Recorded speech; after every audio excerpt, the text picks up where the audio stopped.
Reka twongere tubasuhuze ari nako tubaha ikaze mu biganiro n'amakuru tugenda tubagezaho hano ku Cyizere Family TV.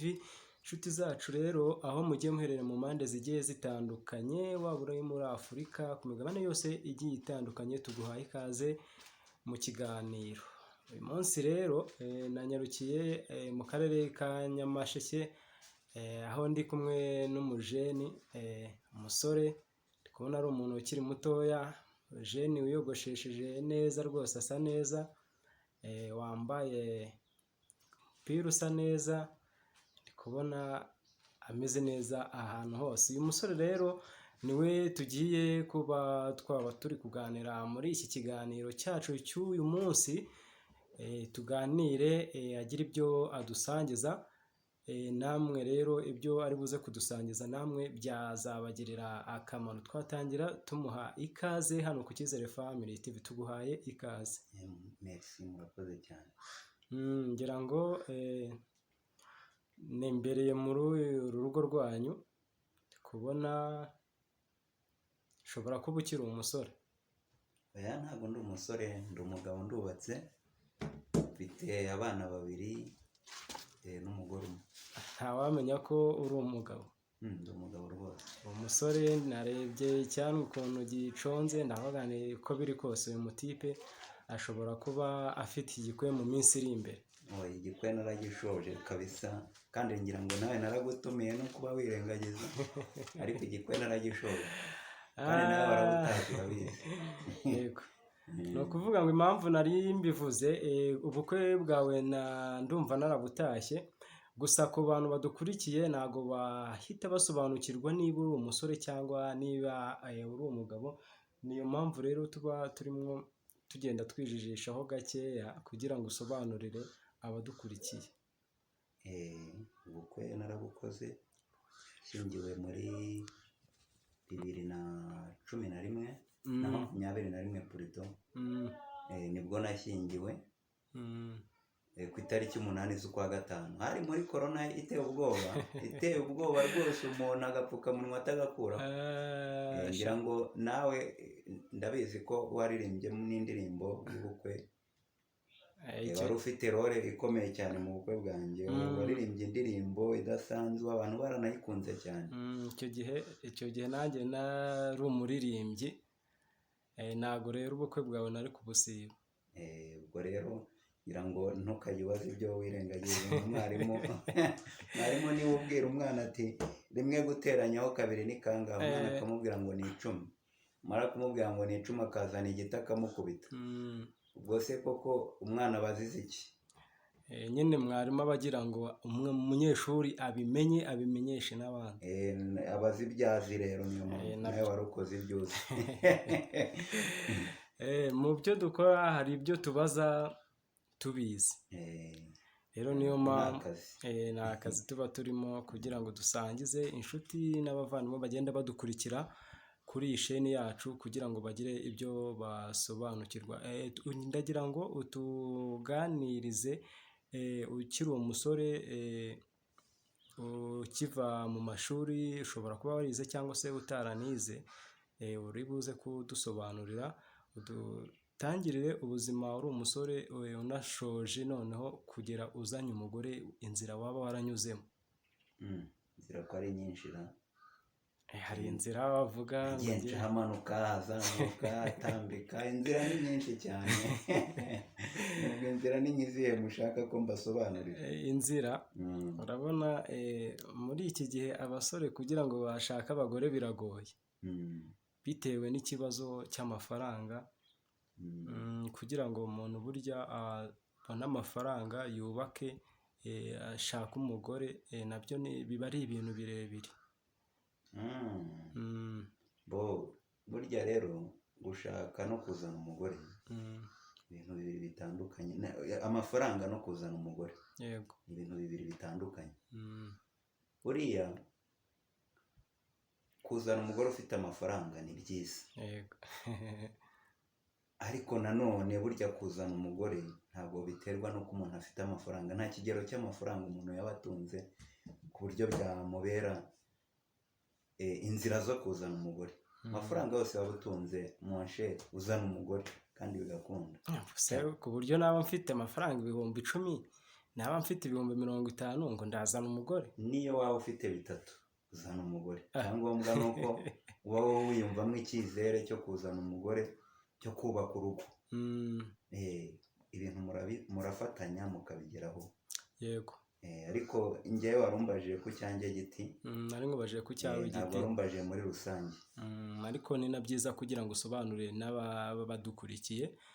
Ba bandi baba badafite amafaranga bakumva ko azazana umugore ari uko konti yamaze kuyuzuzaho amafaranga menshi cyane, akumva ko azazana umugore mbega yuzuye ahantu hose. Buriya njyewe mu by'ukuri narangije kwiga amashuri muri 2018.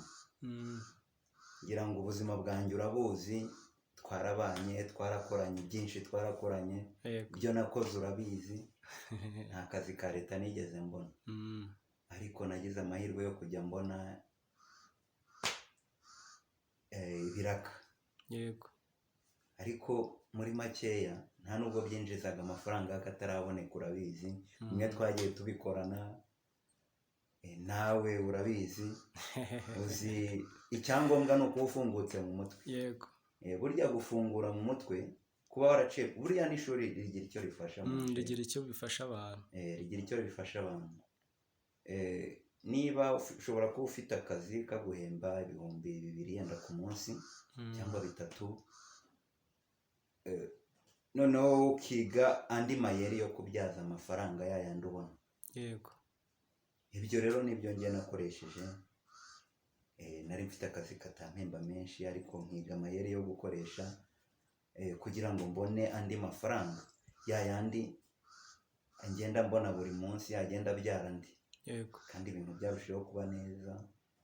Mbona uburyo bwo kubaka, mbona uburyo bwo kwitangira impano ntayisabye ababyeyi, mbona uburyo bwo gukora ubukwe, bwo kwakira abantu, nubwo abantu bagiye bantwerera, ariko ibintu byinshi mbikesha ko naba narigize nanjye ku rwanjye ruhari. Uko biri kose hari abasore bajya batekereza bakavuga ngo ntafite amafaranga menshi cyane ntabwo nzazana umugore. Yajya abona nawe yabonye ugasanga yariye yayamaze, kandi imyaka ntabwo iba ihagaze, iba iri kwihuta. Buriya ikintu cya mbere ni ugusevinga cyangwa se kubika. Yego. Guteganyiriza iminsi izaza. Akenshi na kenshi abasore iyo bakoreye amafaranga usanga bayamarira mu iraha ryo kwinezeza, ryo gutembera ubuzima, bakumva ubuzima nyine ari ukwenjoyinga ubuzima. Ariko buriya byanze bikunze imbere yawe niho haba hakomeye kurusha none. Yego. Kuko imbere yawe ushobora kuba uri kubona amafaranga none muri iki gihe turimo, ariko ejo amafaranga akabura.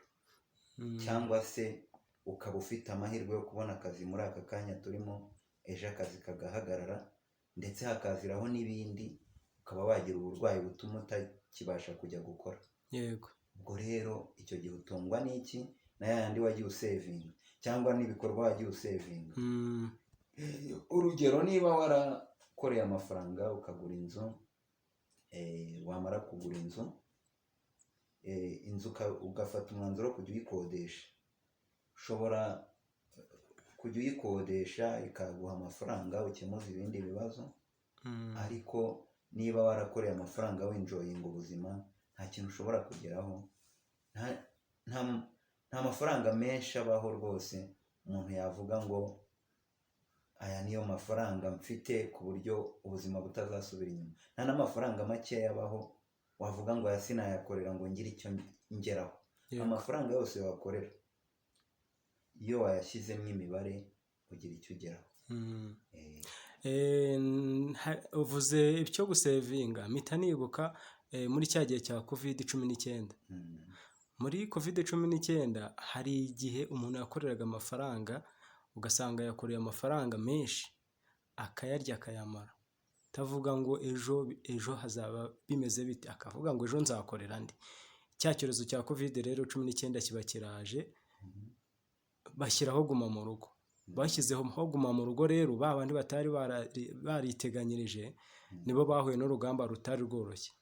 Ni ukuvuga ngo icyo wasaba urubyiruko, abasore cyangwa se n'abandi bajeni b'abakobwa, ni ukwiga gusevinga. Kwiga gusevinga ni ingenzi cyane. Yego. Ko gusevinga bifasha umuntu, buriya urabizi ko nkiri umusore nibwo nagize amahirwe yo kubona ibiraka, nkakora ibintu bikemera. Nawe urabizi ntabwo ari ukwiyumvira. Ariko nyuma yaho maze kuba umugabo, za resuruse zose nagendaga nkuramo ko zihagarara. Ubonye ko akazi kahise gahagarara ku buryo budutunguye. Ariko kugeza na n'ubu kuba nkiri umugabo wubatse, ufite ibyo nkora cyangwa nitejeho imbere, nuko hari ibintu nagiye nsevinga nkiri umusore. Gusa kwiteza imbere warakoze, amafaranga yawe ntabwo wayakoresheje mu iraha ngo uyarye uyamare winezeze wibagirwe ko ugomba kubaka umuryango kandi nawo ukazawitaho kwiteza imbere. Nabonye warubatse neza rwose nta kibazo. Iyi nzu waba warubatse yaba ihagaze agaciro k'amafaranga angahe? Amafaranga yo ntabwo nyazi, uretse ko atari n'amafaranga menshi, nawe urabibona ntabwo ari amafaranga yagiyeho menshi ku buryo wenda bavuga ngo ni inzu ishamaje. Ariko ndanashimira Imana yampaye ubwo bushobozi bwo kuba nabona nayo nita make nkakora ibintu nk'ibi, cyangwa se nkaba nabona akazi nk'aka ko kubamo. Ariko nzi ko ibyiza bikiri imbere, ndacyaba umujene, ndacyiteganyiriza, ndacyakora, ndacyashaka iterambere. Yewe nta na kimwe cya zero nari nageraho. Ariko njyewe mu bushobozi bwanjye cyangwa se mu bitekerezo byanjye ntekereje, mba numva ubuzima bwanjye ari ugusevinga. Noneho cyane cyane dore ko iyo wamaze no kuba umuntu w'umugabo, uba urushaho kuba wasevinga cyane kurusha uko wasevingaga uri umusore. Kuko ejo bundi niyitura mw'icy'abana bagiye ku ishuri, bizansaba kugira imbaraga nyinshi nsohora. Rwose nubwo uvuze ngo ntago isamaje, ngewe ku rwanjye ruhari nabonye imeze neza. Amafaranga warayakoreye ukayabyaza umusaruro, kuko ni inzu ifite amasuku ahantu hose, kandi umujeni wese ayibonye yakifuza kuba yaba afite inyubako nk'ingiyi. Kuko inyubako nk'ingiyi y'umuntu w'umujeni uba utaragira mu myaka 40, uba uri umuntu w'intwari cyane. Hari n'ababifite birenze bakiri no mu myaka mito cyane nk'iya iri munsi yanjye. Ariko burya nabo ugiye babaza urugendo bagiye bacamo, habagaho kwigomwa, gusevinga, kugira izindi mbaraga bakoresha. Cyangwa se hakaba harimo n'ababirazwe n'ababyeyi babo ntiwamenya. Ariko twebwe twagiye tuvuka mu miryango nyine iciriritse, ariko tubishimira Imana ko yagiye idushyigikira. Dusoza iki kiganiro kigufiya twari tugiranye, wakangurira urubyiruko kuba rwakora iki kugira ngo narwo rwiteze imbere? Icya mbere nakangurira urubyiruko ni ukwirinda ibiyobyabwenge. Yego. Iyo mvuze ibiyobyabwenge, hari abantu benshi bahita batekereza itabi n'inzoga. Ibiyobyabwenge buriya birimo uburyo bwinshi cyane. Yego. Ndavuga nko ku bintu bigeze kuri 3 cyangwa 4. Yego. By'ibiyobyabwenge. Hari ukuntu ushobora kugenda ukibwira ko ibiyobyabwenge ari itabi n'inzoga gusa. Yego. Na za alcohol. Ntabwo ari ibyo gusa. Ibiyobyabwenge burya n'ibigare tugenderamo hari igihe biba ibiyobyabwenge, kuyobya ubwenge. Umunsi umwe nigeze mva mu kazi, nca ahantu hasanga abantu nyine twakoranaga kera. Yego. Mpageze nsanga bubatse igitimu bicaye biteretse amayoga n'ibiki byose. ntabwo mvuze ngo yenda kuba bari bicaye n'ibiyobyabwenge, ariko bishoboka ko abantu bashobora kwicara bakanakoresha amafaranga menshi bari kuganira ibintu bibateza imbere. Yego. Ariko ikintu cyambabaje, naricaye nanjye barangurira baransengerera, tuganira ku bintu, ubwo hariho ikintu kimeze niba nacyita sosiyete cyangwa se gukorera hamwe, simbizi. Ni nk'ikipe iba yihurije hamwe. Umwe yarasengeraga agatumiza irawundi yashira undi akazana indi. Ndibuka icyo gihe nakoresheje 35,000 ku irawundi. 35 bya hano mu cyaro, Kigali urayarya Kigali ho kumva nta kibazo. Ko n'uburyo bwo kuboneka hari igihe buba buhari bwinshi, ariko hano mu cyaro aba ari menshi. Si menshi se? Aba ari menshi. Harimo umwana w'ihene mwiza cyane. Noneho rero biranamaze kuba wanayakoresha ariko muri kuganira ibintu byubaka. Ariko nasanze bari mu biganiro by'amaraha, by'ibikozasoni, yewana. Icyo kigare rero iyo ukigendeyemo nacyo ni ikiyobyabwenge. Yego. Ushobora kugendera mu bigare biyobya, mbega bigutwara ubushobozi. Ibyo byose ni ibigare by'ibiyobyabwenge. Rero nsoza ikiganiro, nakangurira urubyiruko kwirinda ibiyobyabwenge, ubundi bagashyira ubwenge ku gihe, bagakunda umurimo, bagakora. Buriya nta kazi k'umunyagara kabariho, kandi nta n'akazi gasuzuguritse kariho. Yego. Ahubwo umuntu niwe usuzugura akazi, kandi ikintu cyose wasuzuguye nta mumaro kikugirira. Yego. Urakoze cyane, ndagushimiye. Murakoze namwe. Yego. Murakoze cyane rero mwe mwese twabanye muri iki kiganiro. Reka tuzasubire ubutaha ku kindi kiganiro tuzagirana. Nzagushaka twongere dukorane ikindi kiganiro. Murakoze cyane. Yego.